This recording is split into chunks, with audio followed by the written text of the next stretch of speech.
October 19th, 1940, a date that, for Britain, marked a turning point in the skies above. The German invasion that had loomed like a dark shadow over the island nation was officially postponed. For the first time, there was a sense of cautious relief. Britain had won the Battle of Britain, a victory not solely measured by planes shot down or strategic positions held, but by resilience, determination, and the indomitable spirit of a nation refusing to fall. Yet, the war was far from over. The air raids continued, relentless and merciless. Among the many tragedies of those nights, the Balham Station disaster stood out. A German bomb pierced deep into the underground, burying civilians alive, claiming 66 lives instantly, and leaving hundreds more injured. The smoke and fire that engulfed the station became a grim symbol of war's indiscriminate toll on both soldiers and civilians alike. Imagine the streets of London under that October sky. Blackouts in place, children evacuated to the countryside, families huddled in shelters, and sirens wailing in the distance. Every night brought the same tension, the same fear that any moment could bring destruction.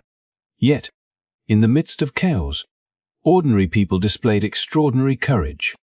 Firefighters braved crumbling buildings, volunteers guided the injured to safety, and communities came together in ways that would define the British wartime spirit. It was a struggle not just against an enemy in the sky, but against despair itself.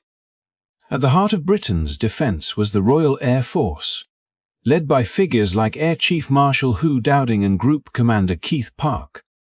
Their leadership was tested not only by the enemy, but by internal politics and ambitious rivals seeking recognition. Decisions made in command rooms determined who lived and who died, the fate of cities, and ultimately the course of the war. The skies over Britain were not merely a battlefield, they were a stage where strategy, courage, and human error collided, with every sortie and interception shaping the future of a nation. But this story is not just about planes and strategy. It is about people.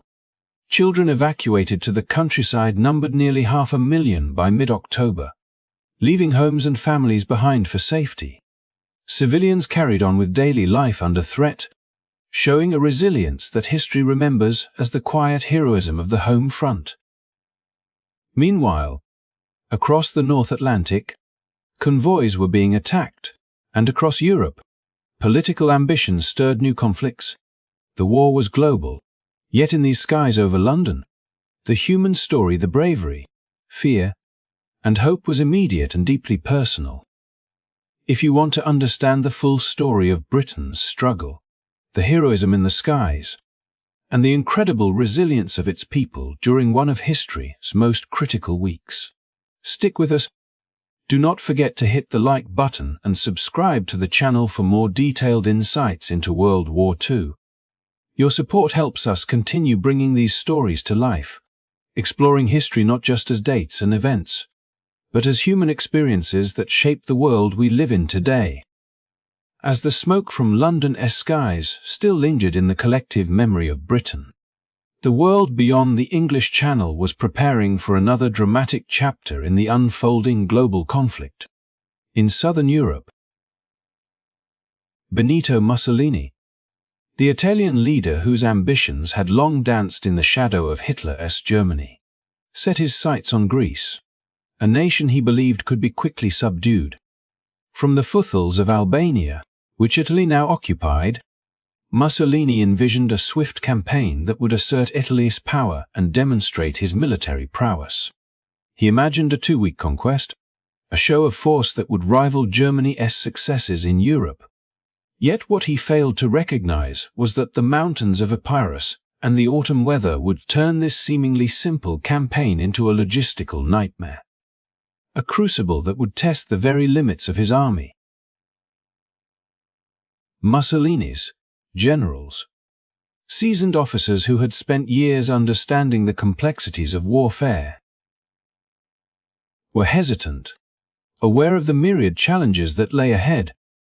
They understood that supplying an army through narrow mountain passes, with roads that were often little more than dirt tracks, would require meticulous planning, coordination, and time luxuries that Mussolini was unwilling to grant. Yet, despite their knowledge and reservations, few dared to voice their concerns. The Italian High Command had long learned that opposing Mussolini's vision could be politically dangerous, and so they kept silent, allowing ambition to overshadow prudence. Troops were assembled, divisions repositioned, and plans hastily drawn, all under the assumption that determination alone could compensate for the many gaps in preparation. The soldiers themselves, while loyal and courageous, faced an uncertain future. They were aware of the hardships of mountain campaigns, the unpredictability of the weather, and the difficulties of navigating terrain that was as unforgiving as the political pressures driving the invasion. Supplies were limited, transport systems inadequate, and communication lines stretched thin, creating a fragile chain that threatened to collapse at the first sign of real resistance. Historical accounts from the campaign would later describe the confusion that accompanied the initial movements, with troops struggling to traverse the rugged landscape, vehicles getting stuck on narrow paths, and coordination breaking down under the strain of inadequate infrastructure. It was a scenario that highlighted a recurring truth in warfare. Ambition untempered by preparation often leads to failure, and human lives are the price of miscalculation. The political context surrounding the invasion further complicated matters.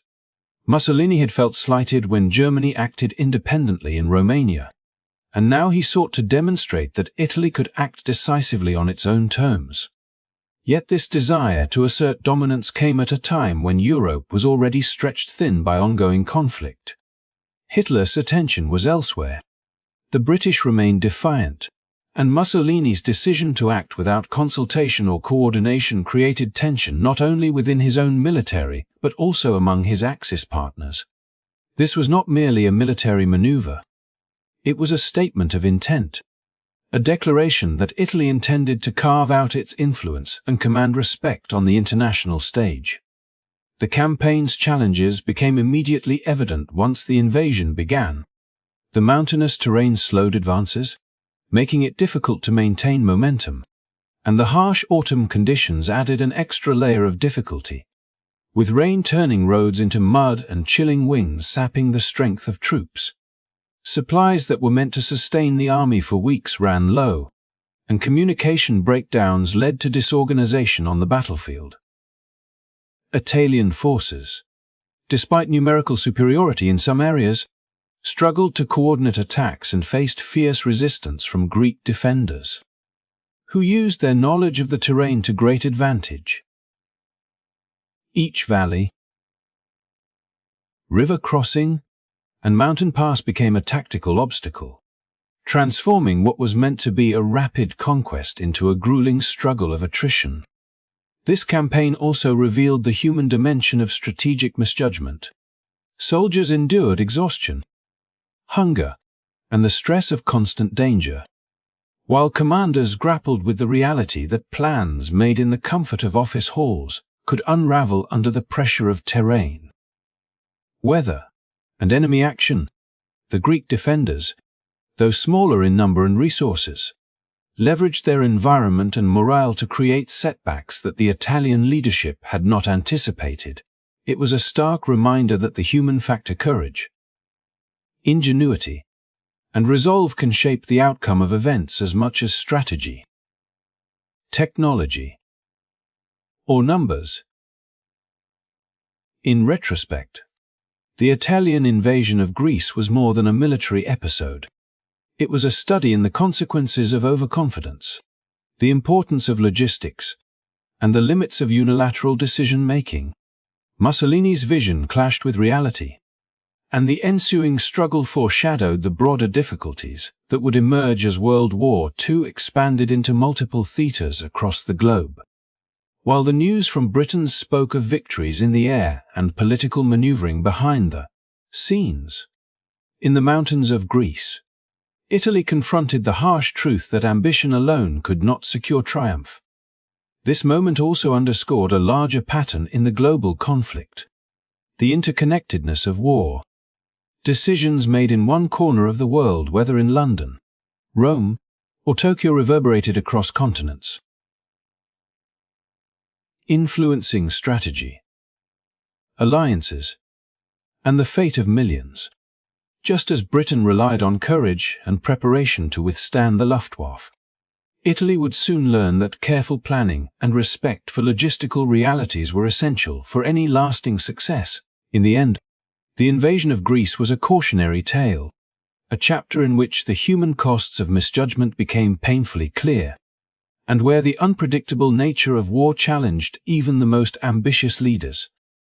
As the war in Europe raged on, the storm of conflict was spreading far beyond the continent, touching lands thousands of miles away where the fates of nations hung in delicate balance. In the Pacific, Japan was maneuvering with calculated precision, aware that access to resources would determine the speed and reach of its military ambitions.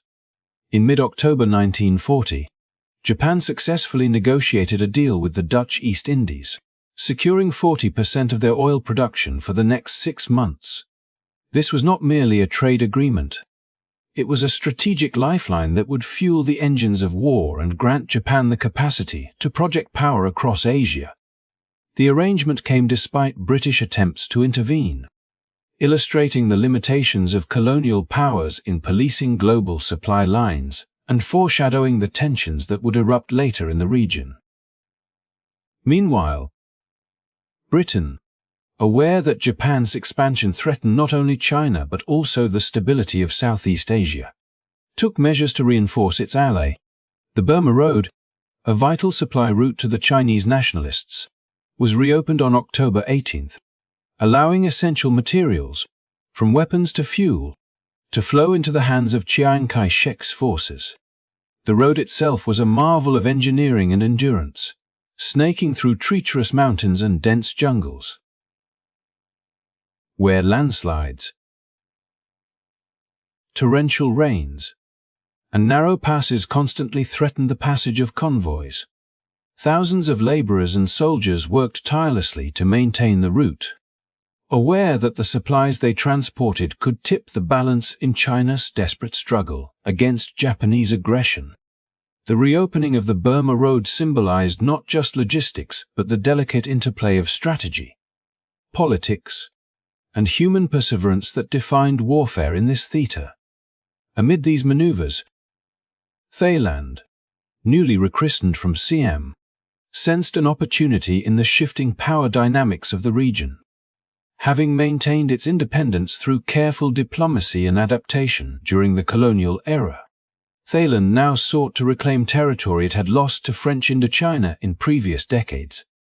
The Franco-Siamese War of the late 19th century had stripped Thailand of control over parts of Laos, and the border adjustments in the early 20th century left many Thai communities under French rule.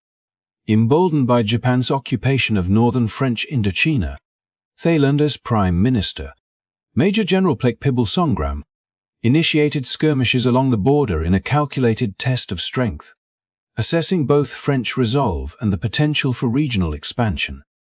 These actions were not merely opportunistic, they reflected a deep understanding of geopolitics, exploiting the gaps created by larger powers focused elsewhere and highlighting how local ambitions intersected with the broader currents of global conflict.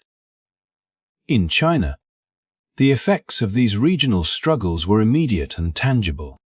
Supplies arriving along the Burma Road allowed the Chinese nationalists to continue their resistance against the Japanese, bolstering morale and prolonging the conflict. Villages along the route saw an influx of activity, with convoys winding through precarious mountain passes while local populations assisted with portering. Repairing infrastructure and ensuring the flow of essential goods. Each shipment was a lifeline, a tangible connection between distant governments and the soldiers fighting in the field. And the successful movement of these supplies demonstrated the critical role of logistics in sustaining a nation under siege. At the same time, Japan's increasing control over resources from the Dutch East Indies and its occupation of strategic territories signaled a calculated strategy to dominate the Pacific. By cutting off supply lines to China and securing vital materials, Japan positioned itself not just as a regional power, but as a force capable of challenging Western influence across Southeast Asia. The balance of power was shifting, and every maneuver from Japanese oil deals to their border incursions was a piece of a larger chessboard in which timing, alliances, and resource control could determine victory or defeat. These developments also highlighted the interconnected nature of the war. Europe's battles influenced Asia's theaters, just as Asian conflicts rippled back to the decisions of London and Washington. The reopening of the Burma Road was a direct response to Japanese aggression, just as Thailand's opportunistic moves were indirectly facilitated by Japan's assertiveness and France's weakened colonial administration. It became clear that the war was no longer a series of isolated fronts but a global struggle, where events in one region could instantly affect outcomes thousands of miles away. Amid the strategic calculation, human lives remained at the center of the story. Convoy drivers and laborers risked life and limb to ensure that supplies reached Chinese forces. Soldiers on both sides endured harsh conditions in unfamiliar terrain, and civilians in contested border regions faced the uncertainty of conflict arriving at their doorstep. Geography, ambition, and diplomacy intertwined with courage, endurance, and adaptability, demonstrating that war was as much about people navigating impossible circumstances as it was about governments and armies maneuvering across maps. By mid-October, the Asian theater was a powder keg, with tensions escalating daily. Japan's assertive resource acquisitions, Britain's logistical support for China, and Thailand's opportunistic border actions created a complex web of strategic challenges. Each decision carried consequences that reverberated far beyond its immediate context, shaping the trajectory of the conflict and setting the stage for further escalation. The weeks ahead would test not only military capability, but also the capacity of nations and individuals to adapt, respond, and survive in a world increasingly consumed by war, illustrating that in the global struggle of 1940, no corner of the map was truly isolated and no action was without significance.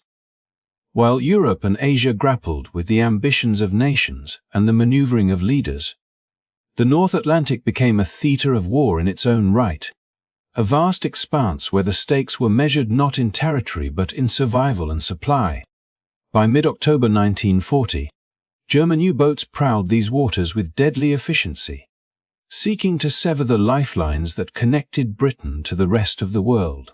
Convoys, laden with essential supplies of food, fuel, and munitions, became prime targets, their fates hanging in the balance as stealthy submarines moved through the cold, grey waves. Among the most significant attacks during this period were those on convoys C-7 and Hex-79, operations that would demonstrate the deadly effectiveness of coordinated submarine warfare and force Britain to make hard choices in resource allocation. C-7, a slow convoy of 30 ships, departed on what was intended to be a routine journey across the Atlantic, unaware of the lethal shadow awaiting them. Between October 17th and 19, a wolfpack of 6 German U-boats intercepted the convoy, a predatory tactic perfected through months of tactical refinement. The assault was swift and devastating, leaving 21 ships sunk and their crews struggling for survival in icy waters that claimed many lives. The sheer scale of the losses shocked the British Admiralty, revealing vulnerabilities in convoy protection and highlighting the deadly efficiency of submarine coordination.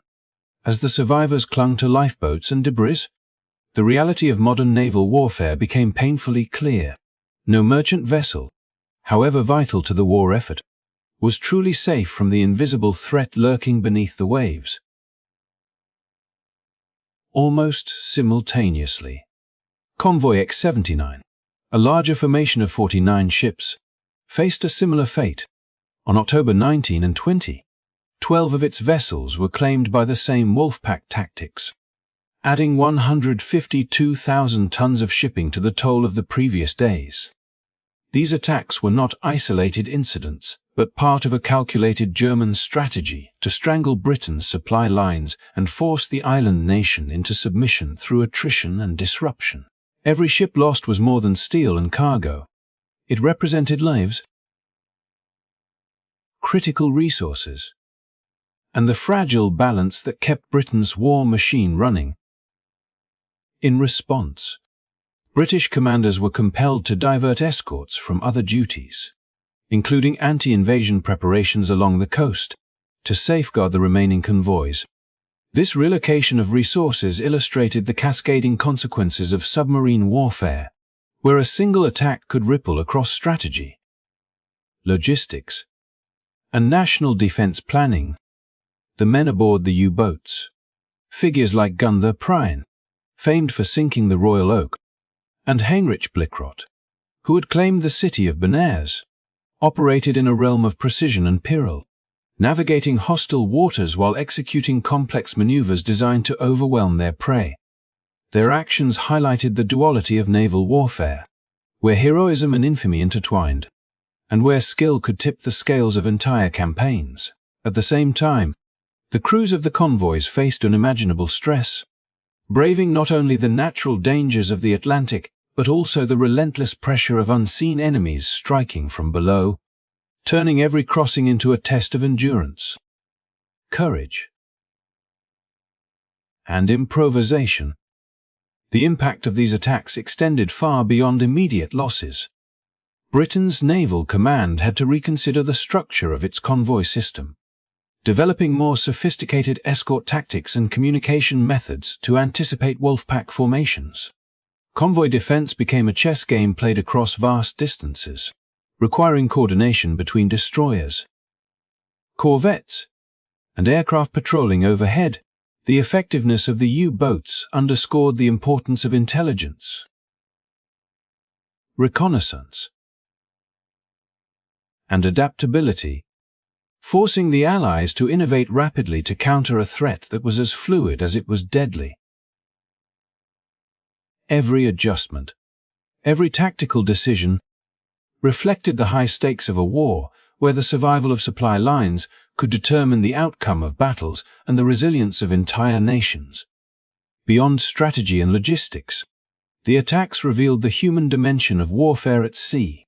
Sailors endured freezing temperatures, storms, and the ever-present fear of torpedoes, often witnessing the sudden destruction of fellow ships without the means to intervene. Rescue efforts were hazardous, with lifeboats overcrowded and rescue ships vulnerable to follow-up attacks.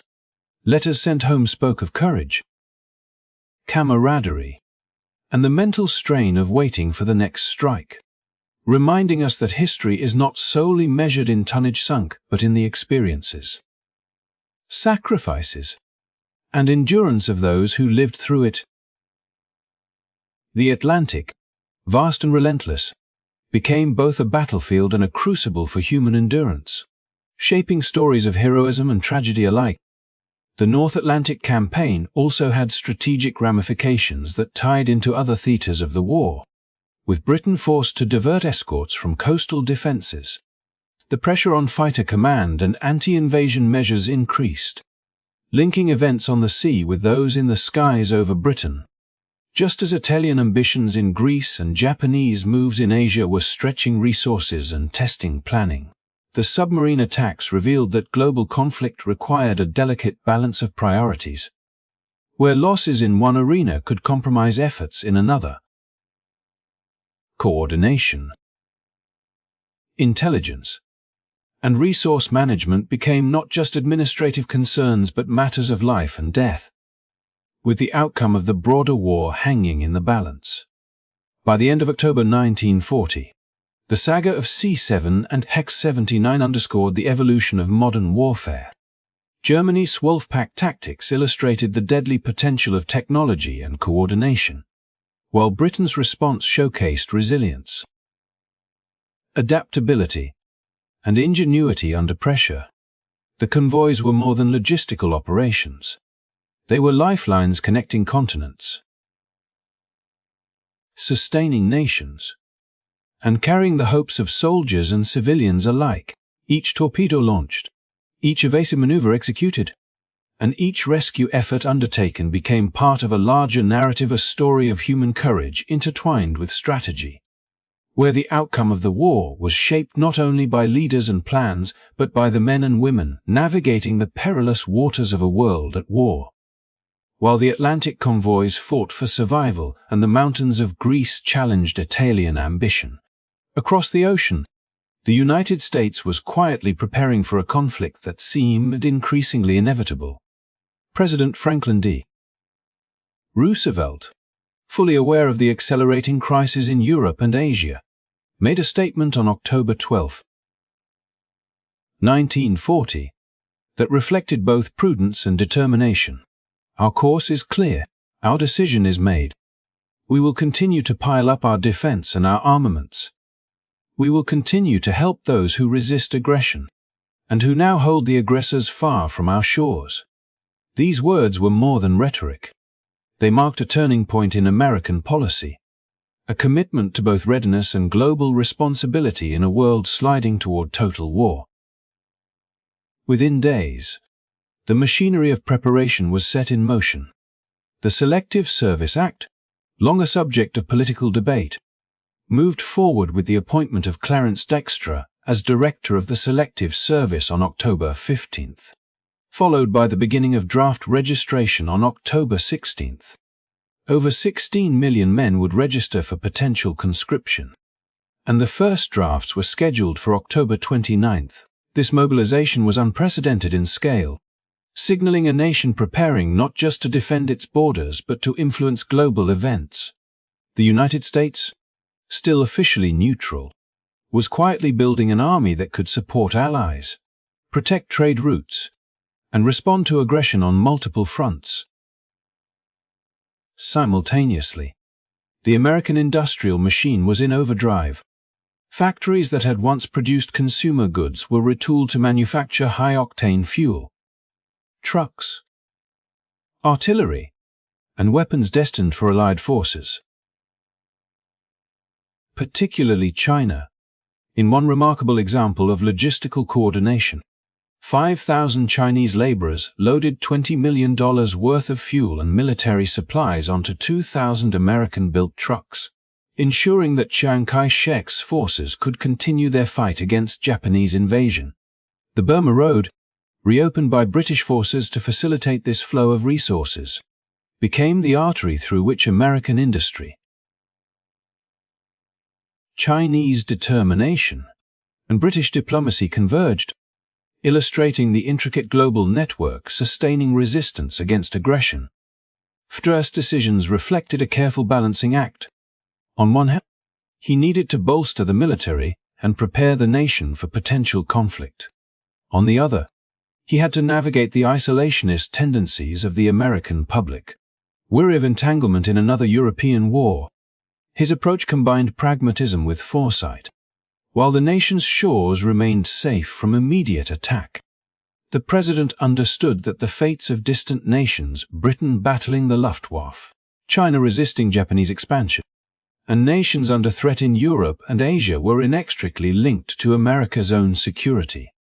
By providing material support, organizing the draft, and ramping up production, he created a foundation for engagement that stopped short of direct combat, yet positioned the United States as a critical player on the world stage.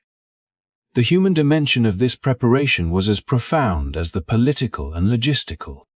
Millions of men registered for the draft, stepping into an uncertain future, aware that the world's turbulence might soon touch their own lives. Factories buzzed with activity around the clock, laborers adapting to new machines and production methods, while engineers, planners, and administrators coordinated supply chains stretching across continents. The aid sent to China was not a mere shipment of goods. It was a lifeline, the tangible expression of commitment and solidarity, a bridge across oceans that allowed resistance to continue against a formidable aggressor. Each truck loaded, each crate packed, and each convoy dispatched represented a fusion of courage, skill, and strategic vision, linking ordinary workers to the larger currents of global history. This period also highlighted the interconnectedness of conflict and preparation. Just as German U-boats threatened convoys in the Atlantic, Italian forces struggled in Greece, and Japan maneuvered in the Pacific. America's mobilization underscored the global scale of the war. Every decision made in Washington had implications thousands of miles away. The trucks delivering fuel to China enabled continued resistance, which in turn turned Japanese forces, indirectly affecting the balance in Southeast Asia. The expanding military production and draft ensured that should the war reach American shores, the nation would not be caught unprepared. Fier's strategy reflected an understanding that modern warfare demanded foresight, coordination, and the ability to influence multiple theaters simultaneously, long before American troops would step into battle. Even as preparations advanced, challenges loomed. Political debates at home questioned the wisdom of draft registration and increased military spending. While overseas, the rapid pace of Japanese expansion, the Italian misadventures in Greece, and the ongoing Battle of Britain highlighted the urgent need for effective coordination. Roosevelt's administration navigated these pressures with a focus on practical outcomes. Stockpiling arms,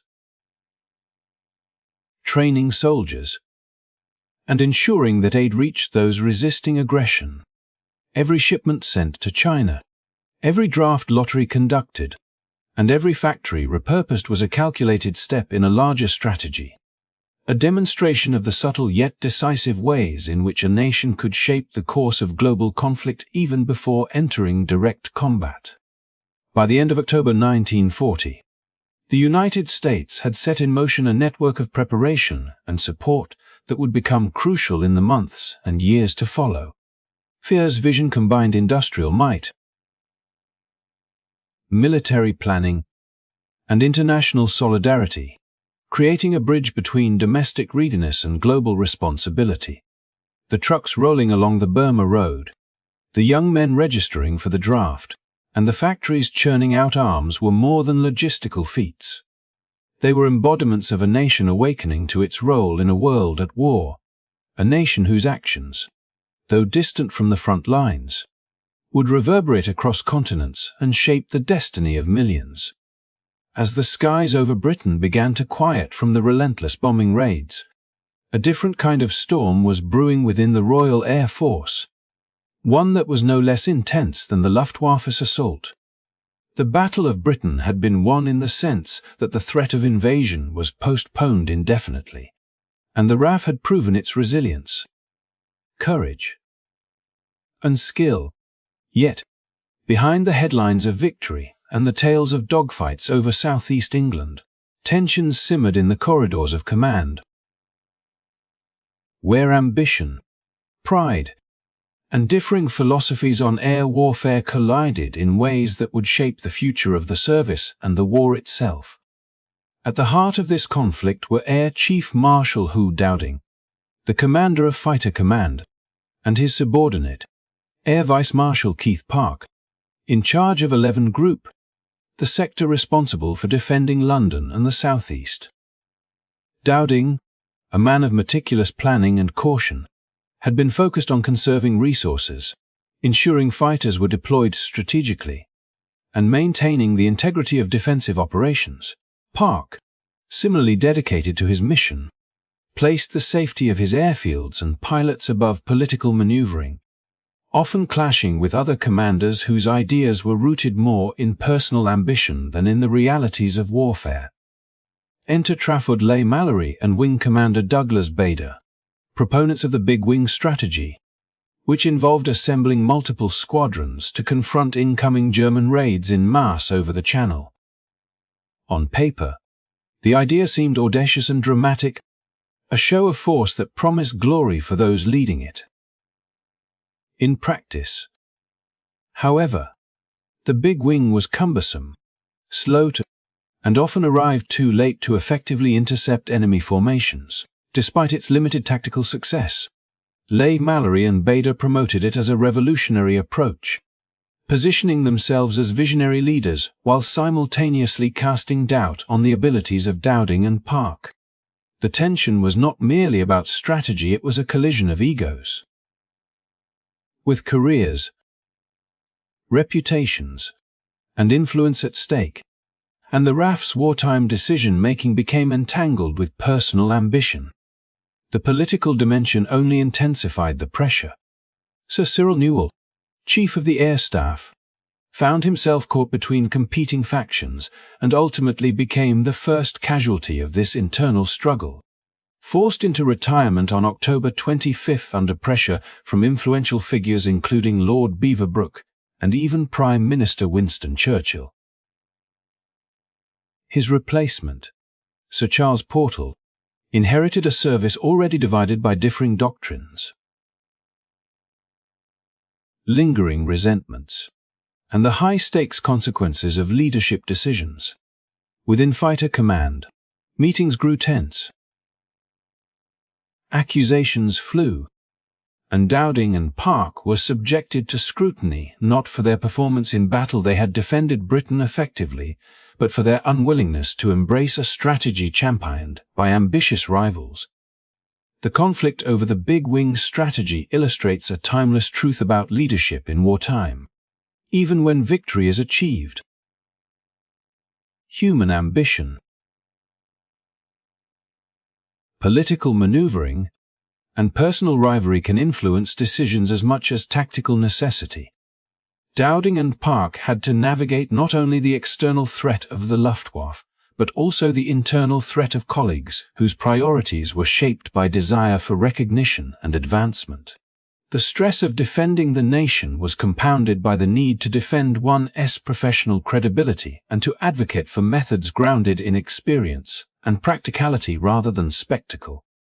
The big wing debates revealed the delicate balance commanders must maintain between operational effectiveness and navigating the interpersonal dynamics of military hierarchies. Amid these challenges, the human cost of leadership decisions remained tangible. Pilots in 11 Group flew grueling missions day after day, trusting in the strategy and guidance of their commanders while remaining vulnerable to both enemy action and the consequences of internal disagreements. Resources had to be carefully allocated, with each sortie, aircraft, and pilot representing not just a tactical asset but a life potentially at risk. The debates over strategy were not abstract. They shaped the operational reality of the RAF, influencing when and where squadrons were dispatched, how risks were managed, and how Britain's skies were defended against a determined and relentless foe. The resolution of this internal struggle came gradually, as the effectiveness of Dowding's approach became evident in the sustained defence of Britain, and the limitations of the big wing were recognized by many in positions of authority. Yet the episode left lasting lessons. Leadership in wartime is never purely about strategy or numbers. It is also about judgment, integrity, and the ability to resist pressures from politics and ego. The Battle of Britain had been won in the air, but the real challenge of sustaining victory lay in maintaining cohesion, morale, and clarity of purpose within the command structure. The forced retirement of Newall and the ongoing scrutiny of Dowding and Park highlighted that even the most competent leaders must navigate a web of ambition and influence, often as treacherous as the battlefield itself. As we reflect on this chapter of history, it becomes clear that the Battle of Britain was not simply a contest of aircraft and bombs, but a crucible for leadership under pressure, where the interplay of human ambition, strategic insight, and political maneuvering shaped the course of events. It is a story that reminds us that victories, while celebrated, are often accompanied by behind-the-scenes struggles that test character, judgment, and the ability to prioritize the greater good over personal gain. In examining the successes and tensions within the RAF, we see how leadership, foresight, and integrity can make the difference between temporary survival and long-term triumph in times of crisis. Thank you for joining this journey through one of the pivotal moments in World War II history. If you found this story insightful and want to explore more fascinating chapters of history, do not forget to like this video and subscribe to our channel for more detailed explorations of the events that shaped our world. Your support helps us bring these stories to life and keep history alive for everyone watching.